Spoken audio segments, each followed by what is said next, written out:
Hi everyone, and welcome to Hematology. This is going to be a three-part section on basically blood disorders and the nursing care of them. So let's get started. All right, so the first thing that we need to talk about is how blood cells are actually made. We learned through cancer that there are three types of blood cells, right? There's red blood cells, white blood cells, and platelets. These all develop from a common cell in the bone marrow that is called the stem cell. So if we wanted to describe what a stem cell is, it would be an immature blood cell that's able to self-renew, so it's able to make more of itself and also differentiate into different cells. So the bone marrow gets stimulated by various factors, what we call cytokines, that they cause this differentiation, right? So if I was to fall down and break my leg, I would need more bone cells. And so the cytokines say, hey, lay down more bone cells. If I were to bleed, I might need more red blood cells. So the cytokine would state, doesn't really talk, right? But it would send off the chemical messenger and get more blood cells made for me.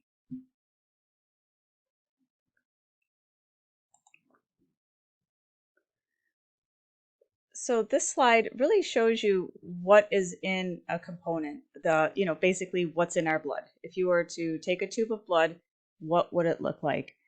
And so some things that we know, there's about 5 to 6 quarts of blood in the average adult who weighs between 150 and 80 pounds.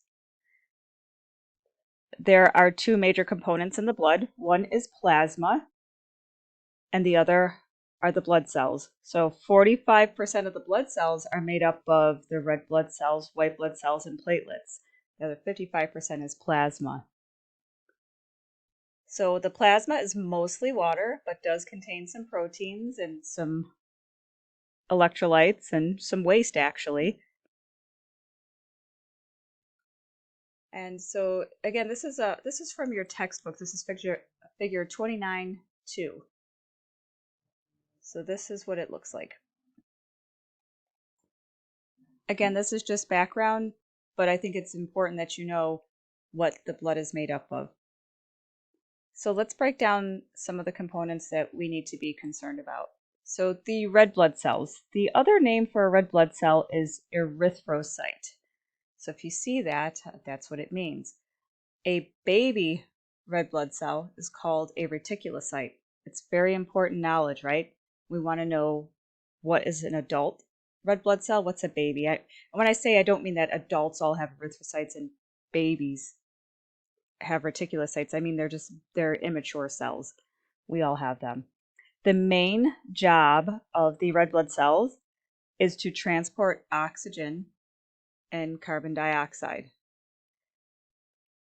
There's secondary things that happen as a result of that, right? Maintaining an acid-base balance. The hemoglobin is the main component. It's the complex protein iron compound. It's heme and globin, and that's what carries the oxygen.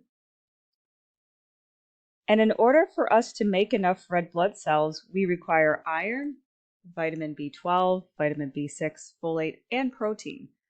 So this is the actual structure of it.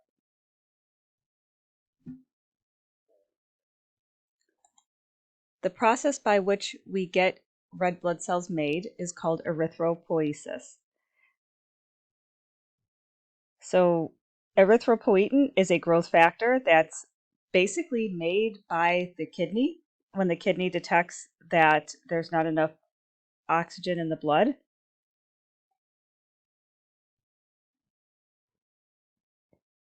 We make about 2.5 million erythrocytes per second. So this is a very, very active process in our bodies. So remember, the reticulocyte is an immature erythrocyte. It does mature into a red blood cell in about 48 hours. And we use the reticulocyte count to tell us whether or not our body is making red blood cells. So for example, if have nothing wrong with me hematologically and I bleed, let's say I get into a car accident and I have a bleed, I would expect that my reticulocyte count would go up as my body is trying to make more red blood cells to replace what is lost. It would be abnormal for it not to be elevated. And then there's a process called hemolysis. Some people say hemolysis. Basically, that's the destruction of red blood cells. It takes them out of circulation. And this is a normal process, right? If our red blood cells are old, damaged, as they go through the spleen, they're basically marked for removal, and they are lysed, they are hemolyzed, and then the contents of the cell are then recycled. So the iron gets recycled, and the liver basically takes care of that and takes care of the waste. And our body makes more. Other sites of hemolysis would be the bone marrow and the liver as well. This is why when we have a lot of hematological disorders, we often see spleen and liver involvement. So the next thing we're going to talk about are our white blood cells. And there are several different white blood cells that are out there. If you look back up on the slide number 3, it gives you a kind of a breakdown of the percentages. But in general, we can divide our white cells into granulocytes and agranulocytes. So the granulocytes, those are our neutrophils, which we are very concerned with cancer and hematology in general. The eosinophils, the basophils, and then our granulocytes is made up of our lymphocytes and our monocytes. So the difference is that the granulocytes have granules in their cytoplasm, and agranulocytes have one nucleus and no granules.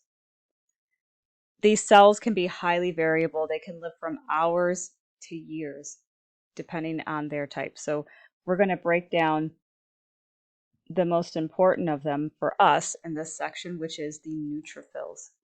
All right, so neutrophils are known as the first responder to infection.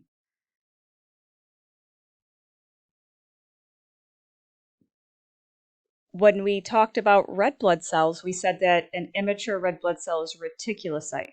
Now, in this case, when we're talking about white cells, an immature white blood cell is called a band. And a band is not able to provide infection-fighting resources to the body. So an immature neutrophil is a band. Our normal is under 4% should be bands. This is a very important lab value for us because it helps us monitor infection. It helps us monitor the patient's response to their infection. It's called a left shift when we say that they have an increase in their band production. Back in the old days when we used to use a lot of archaic means to get our labs, it would literally just measure how far on the paper the little bands were. They would be on the left-hand side. So the further left it was, the more there were. And so we called that a left shift. And again, there are things that can increase that aren't always infection. It could be inflammation as well, but it is very, very helpful for us. So remember the phagocytes, the phagocytic action of the neutrophils, they really need to be mature because the bands are not as effective. It's like, I say it in class all the time, it's like putting your kids in your class and expecting them to pass the nursing exam. And then the next folks we have to worry about in our blood components are our thrombocytes, which are called our platelets. So the primary function of a thrombocyte is to initiate the clotting process by producing an initial platelet plug at the site of an injury. So in order to do that, we must have them available in a sufficient number, and they must be good structurally sound cells in order to work. They come from the stem cells, which are inside the bone marrow. and the stem cells become megakaryocytes and then into platelets. The chemical messenger that tells our body to make platelets is called thrombopoietin. It's a growth factor that works on the bone marrow, and it stimulates that platelet production. That is made in our liver, kidneys, our smooth muscle, and our bone marrow. The platelets do live 8 to 10 days, and this is a very important value for you to understand, is the normal value is 150,000 to 450,000. This is a very wide range, and a lot of things that we work with nursing has to do with, is something in the normal range, or we also have to look at the patient's baseline to see what's happening. So we'll spend just a minute now to talk about hemostasis. So hemostasis is the process by which bleeding is stopped, right? Hemostasis means to stop the bleeding. Our body springs leaks pretty much all the time. We rely on basically our clotting cascades in order for us to not bleed to death on basically a daily basis. And this is just a review. You can go back and look, but the steps basically, the vessel gets injured, then you have adhesion, activation, platelet aggregation, makes the plug, and then eventually the body starts to dissolve the clot. And those products of clot dissolution are called fibrin degradation products. And that is the basis by which we can monitor if somebody has clots in their body as well. And this is just a little reminder of the coagulation mechanism. So basically this is from the textbook. It shows the steps of the intrinsic and the extrinsic pathway. But remember, the most important thing is that thrombin is in both pathways. It's a very powerful enzyme, and that makes the fibrinogen turn to fibrin, which makes the blood clot. And that D-dimer is a very important lab test. So D-dimer, it tells us that there's clots. Just be aware, just because someone doesn't have an elevated D-dimer doesn't mean there aren't clots, but a positive D-dimer means unequivocally that there are. And then the other thing to look in the coagulation mechanism is that intrinsic pathway. We see all these factors, right? I see factor 7, factor 11, factor 9, factor 10, factor 8. Some of these should sound a little bit familiar as we start to talk about hemophilia. And then some of our medications that work on like factor 10. So the next thing we're going to talk about is the spleen. The spleen has a big role in taking care of some of our hematological needs. So little housekeeping here, where the spleen is, it's in the left upper quadrant. It's next to the kidney. And it has a couple of different functions. The first is that it's hematopoietic. So what does that mean? It means that it's able to make red blood cells. It's able to make these. It's usually only able to make them, though, during fetal development. Once the fetus is born, the spleen ceases that operation under normal circumstances. It's a filter, which means that it takes out the old and damaged red blood cells. It takes the hemoglobin out of those red blood cells, and then it filters bacteria, right? So this is a very important organ for us in fighting infection. Also in the spleen, we have lymphocytes, monocytes, and stored immune globulins. So a lot of our memory for our immune system is in the spleen. And then storage. We do store red blood cells, 30% of our platelets. A little fun fact that in the case of a severe trauma, the spleen can actually contract and release more red blood cells into circulation. So that's pretty interesting. But the spleen, very, very important to us. However, as important as it is, I want to take a moment to talk about a splenectomy, because so many of our disorders we discuss through here, especially some of the immune disorders, one of the treatments that can happen is the splenectomy. So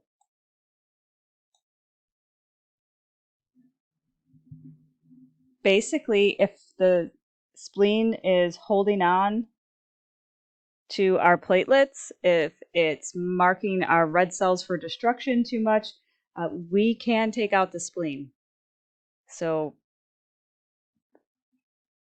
that is something as a nurse you need to know how to take care of. And the most important things to remember are that a person who has their spleen taken out is at high risk for bleeding in the immediate postoperative period. So we always worry about that.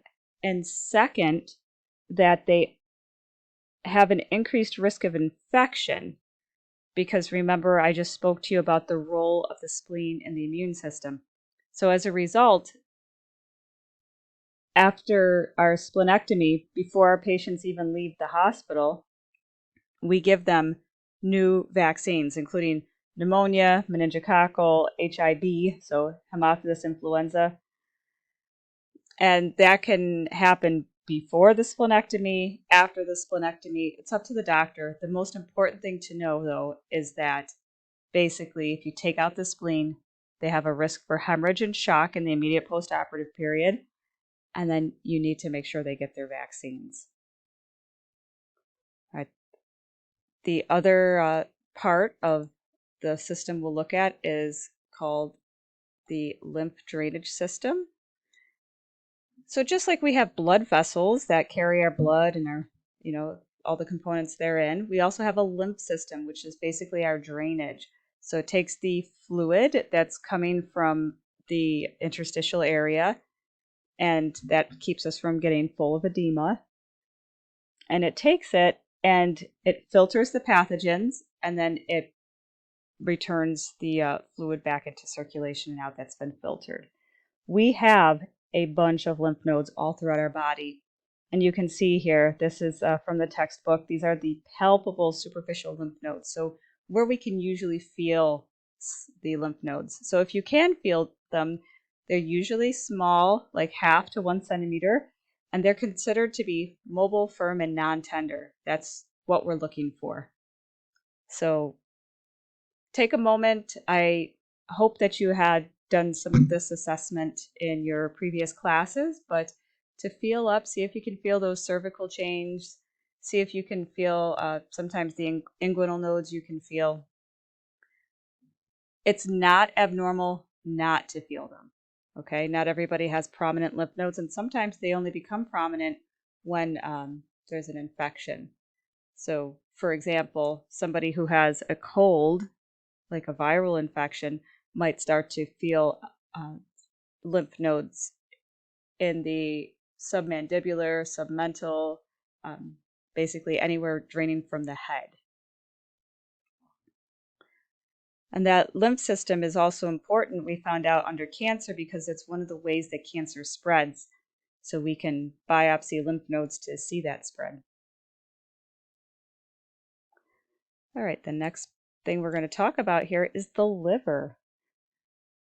So the liver functions as a filter, right? So that says it right up there. It also has a very big role in hemostasis and preventing bleeding. And you'll see this in your practice. If you have somebody who's got liver impairment, especially end of life, my end of life cirrhosis guys, I can't even really brush their teeth because they bleed so easily.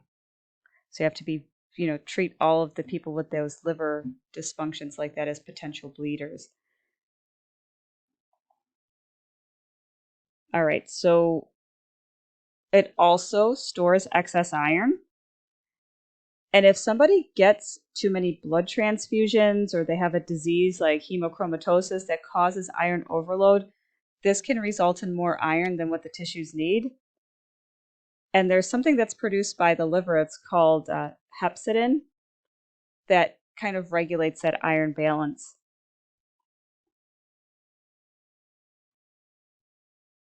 So basically, though, the liver can be damaged by excess iron.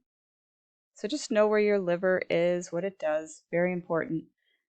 My little joke I always tell is that they call it the liver because you can't liver without it. It has multiple functions. All right, so now let's talk about general assessment of the hematological system. So if a person comes to you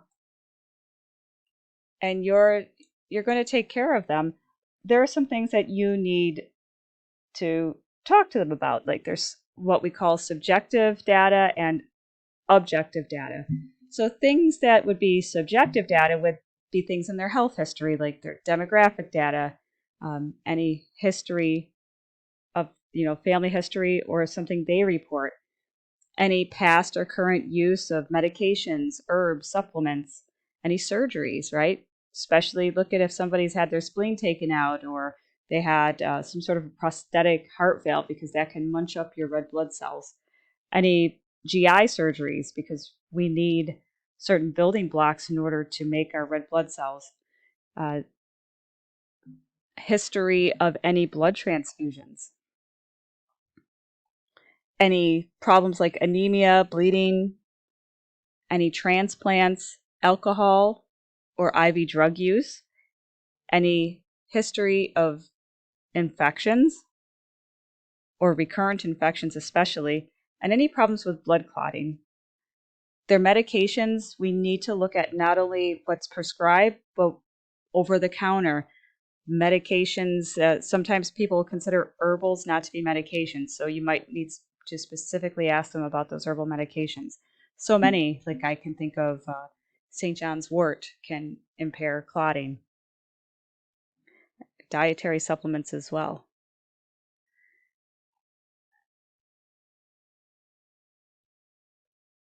So remember, many patients, they just don't consider pills obtained without prescription as drugs. So here are some other meds. So we talked about the herbs that interfere with clotting. Anti-neoplastic and antiretroviral agents can cause bone marrow depression. Any previous chemotherapy, especially alkylating agents, puts the patient at higher risk for secondary cancers like lymphoma and leukemia.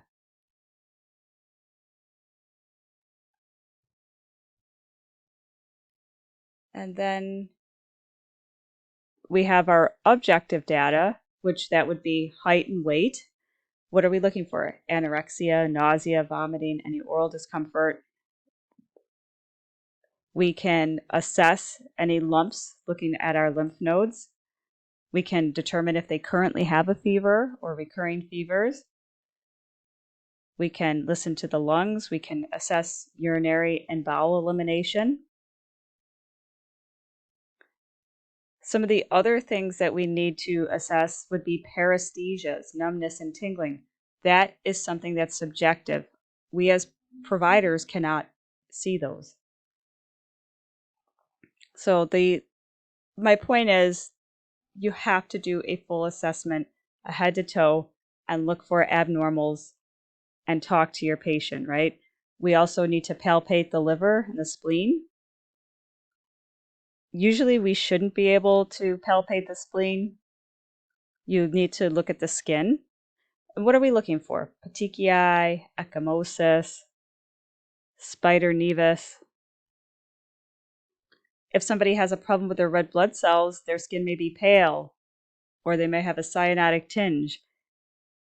They might have jaundice if they have a hemolytic anemia. Clubbing of the fingers can be seen with chronic anemia and sickle cell. So there's a lot that we can unpackage here. So now the diagnostic studies. Forgive me if my some of my slides are off kilter when I'm doing this, but I'll get you set up there. So what do we look at? So the most direct means of evaluating the hematologic system truly is the laboratory analysis and some other diagnostic studies.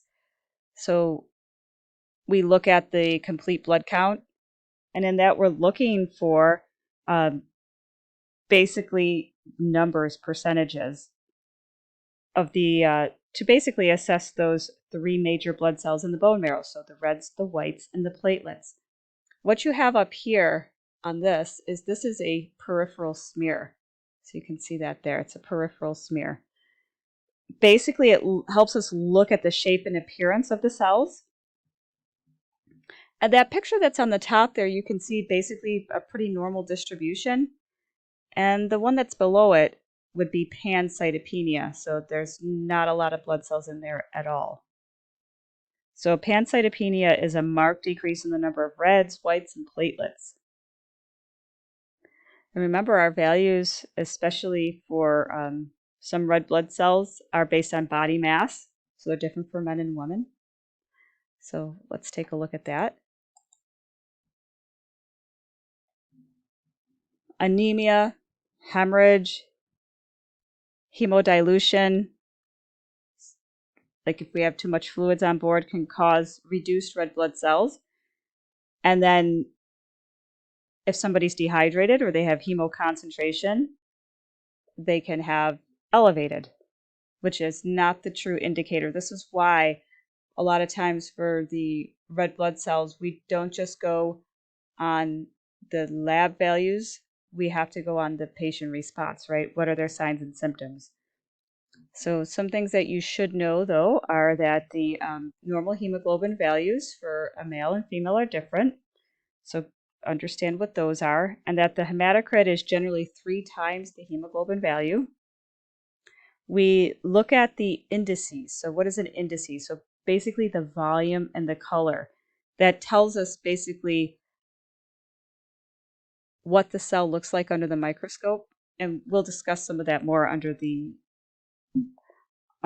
some of the future slides. And one of the other things that we do is called the ESR, the erythrocyte sedimentation rate, or the SED rate. You'll hear that often. Basically, it measures how fast the red blood cells sink to the bottom of the tube. And basically, the more inflammation there is, the more the red blood cells kind of clump together, which makes them heavier, the faster they sink. All right, so we look at the white blood cells. So for us, white blood cell count over 11,000 for your textbook. And remember, we go on our textbook is considered to be an elevation, which can be seen in infection, inflammation, tissue injury or death, and some malignancies. And leukopenia is not enough. And then we look at the differential count that tells us what percentage of each type of white blood cell there are. And then our absolute neutrophil count, which is our neutrophils in our bands. So we did talk about the absolute neutrophil count. It's very important that you understand what it means. So neutropenia is defined as an ANC less than 1,000. But we learned under cancer that the lower it goes and actually the longer it stays there, the more likely the person is to experience infection.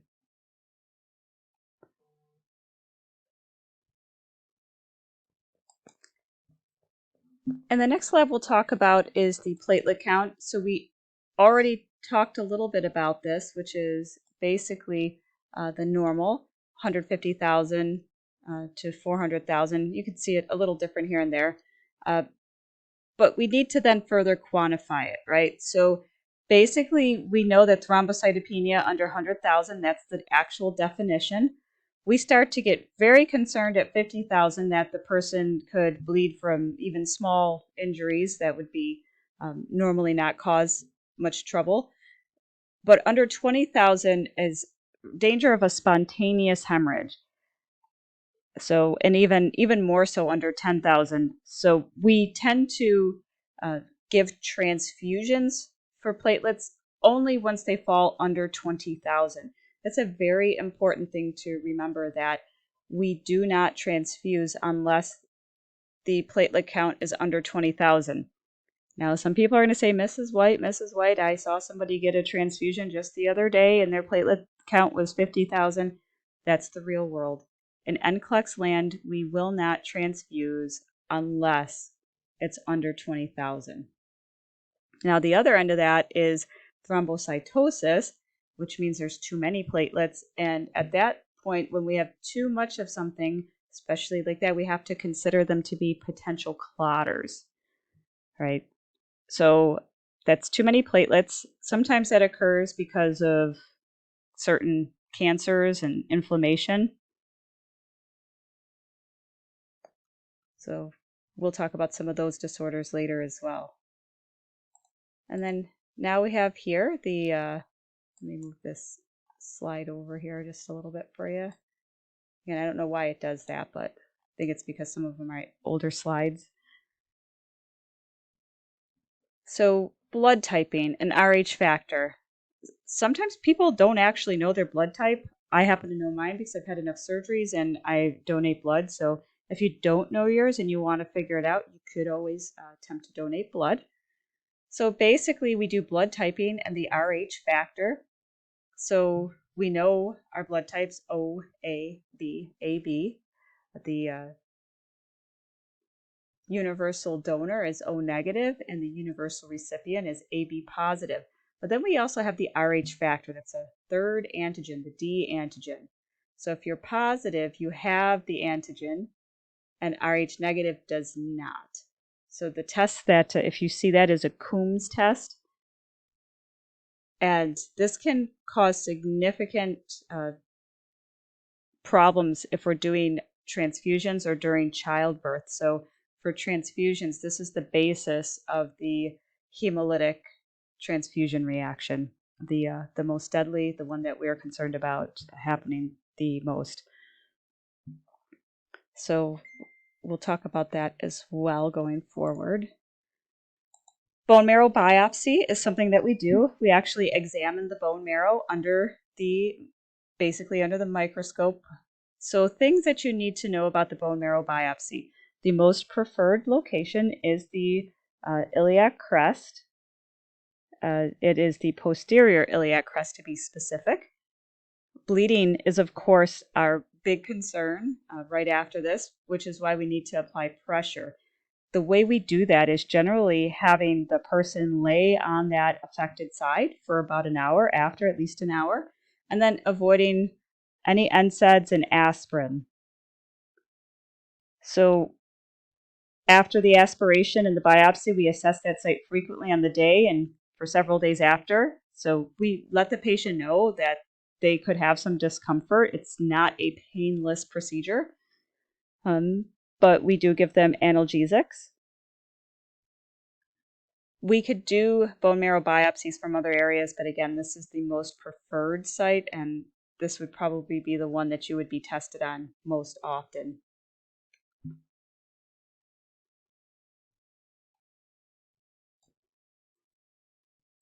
I think this is as good a time as any to talk about blood products and how to give them and the certain reactions and things that can occur.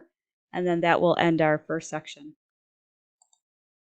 So the different blood products we can give are all listed here. So packed red cells, fresh frozen plasma, platelets, albumin, cryoprecipitate. We can give IVIG.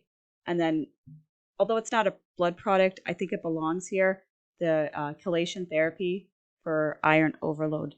The one thing I want you to always remember that if we're giving somebody multiple transfusions, we have to monitor their iron levels because too much iron can destroy our liver. So take a pause on this video, take a look at all of those, and see that we can give a lot of different things. Some of them we'll discuss a little bit more in class and do some work with those. But in general, the packed red cells is going to be the most commonly given and the most commonly tested. So that's where we'll spend the majority of our time. So first things first is, how do we give a blood transfusion? Right, so let me move this back over. Again, sorry about that. It's just the way this thing is working. All right, so this is a typical setup that you will see for a blood transfusion. You basically have some Y-sided tubing, and the tubing does have a filter in it.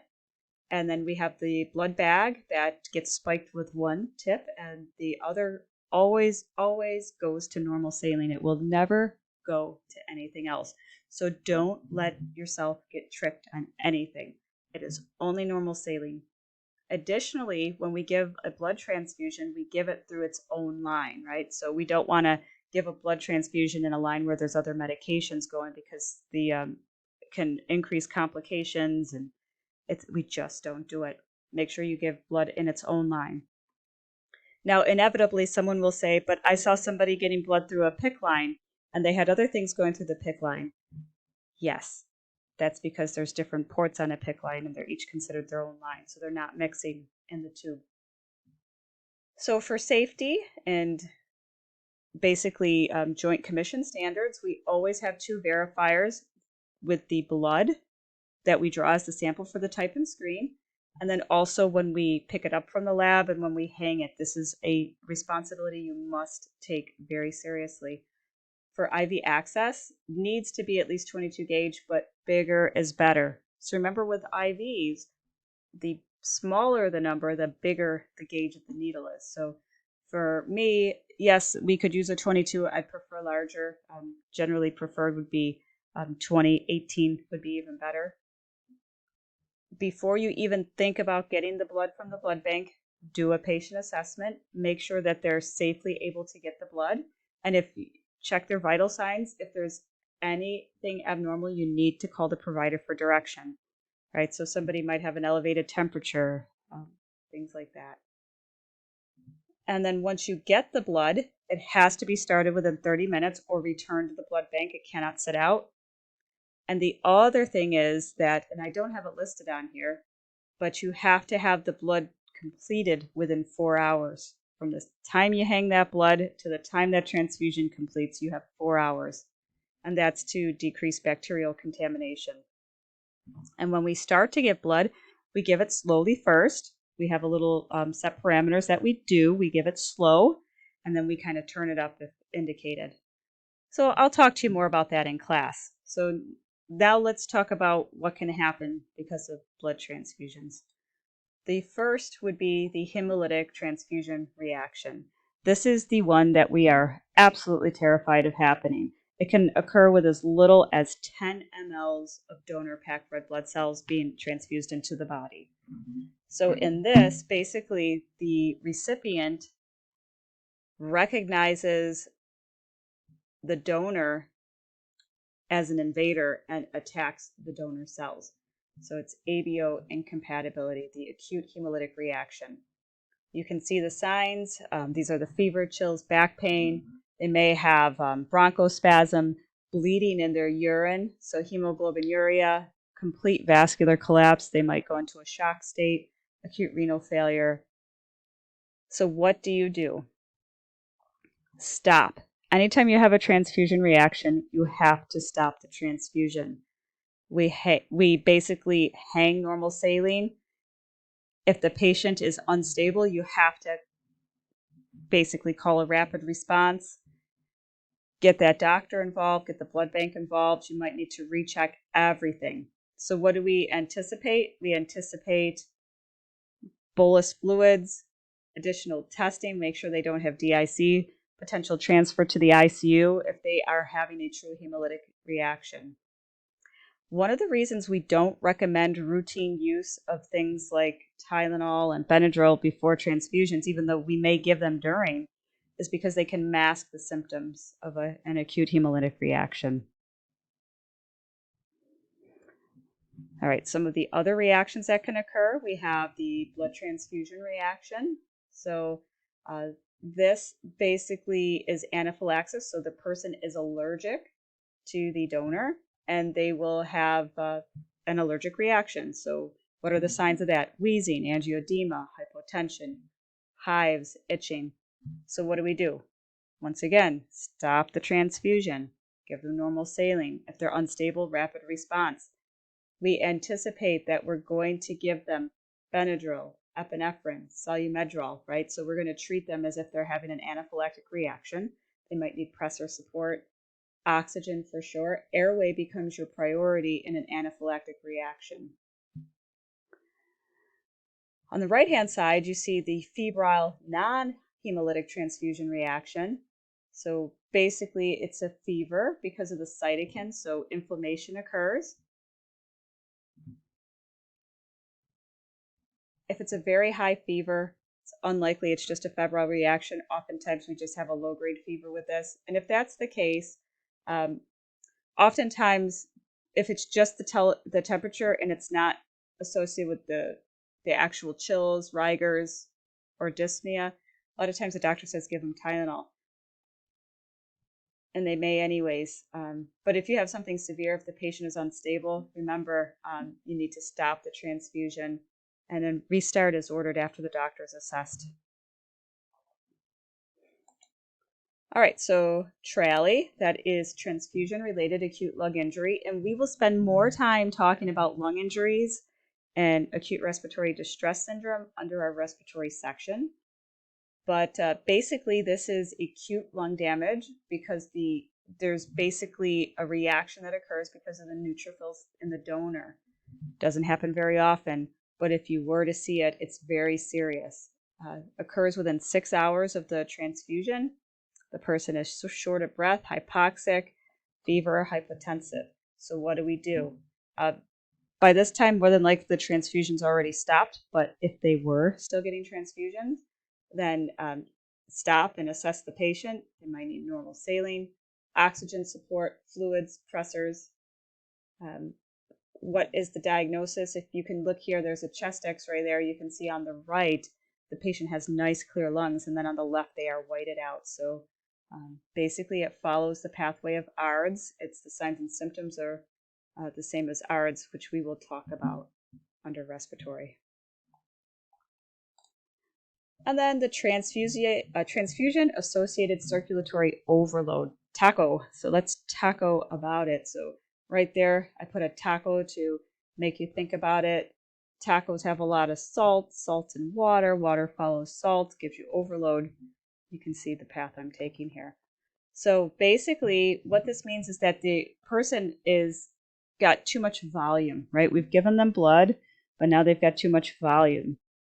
So what should you do? Stop the transfusion, check their vitals, assess the patient, give them oxygen, call the provider, rapid response if they're unstable. What do we anticipate? We anticipate Lasix, a diuretic administration.